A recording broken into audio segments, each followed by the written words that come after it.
Just tell Lolo what you did wrong. Hindi mapakali si Dino.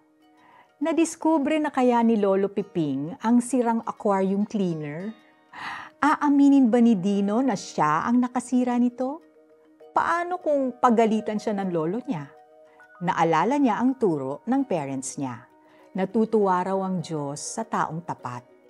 Nanaig ang takot ni Dino sa Diyos kaysa takot niya sa kanyang lolo. Kaya naman, lakas loob niyang inamin ang kanyang kasalanan.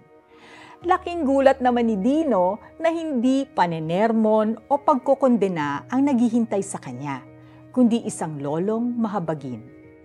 Tuwang-tuwa ito sa honesty ng kanyang apo. In fact, inabutan pa nito ng premyo si Dino.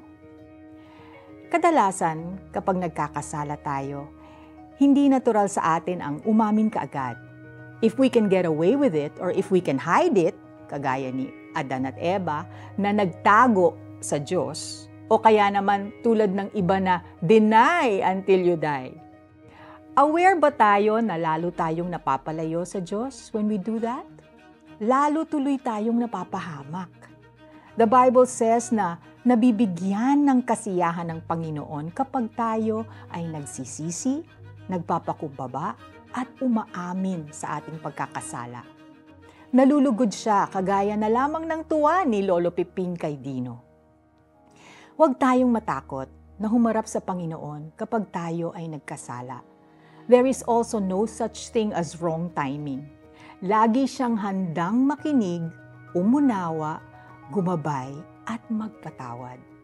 Wala siyang pamalong bitbit. Hindi mabigat ang kanyang kamay. In John 3:17 we read, "For God did not send His Son into the world to condemn the world, but to save the world through Him."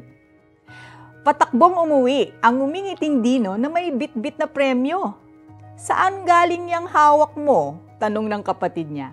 Sagot ni Dino, "Just tell Lolo what you did wrong, tapos bibigyan ka niya ng premyo." Manalangin tayo. Panginoon, salamat. Kahit ano pa ang aking nagawa, hindi niyo ako itatakwil. Please forgive me, Lord. Salamat at ako'y inyong hinintay na bumalik. Salamat sa pagpapatawad, sa pag-unawa, sa pagtanggap, sa kapanatagan at sa bagong panimula. Mga premyong di masukat at di mabibili ng pera. Sa pangalan ni Jesus. Amen. Meron ka bang mga pinagsisisihan? Write them down at ilapit mo ang list sa Panginoon. Ask for His forgiveness and for wisdom kung may kailangan kang i-give up o itama. Share this with a friend who can pray for you. Ako'y nalulugod sa mga taong nagpapakumbaba at nagsisipagsisi, sa mga may takot at sa utos ko'y sumusunod. Isaiah 66 verse 2. This is Felicie Pangilinan Buizan saying our sins are never greater than God's mercies.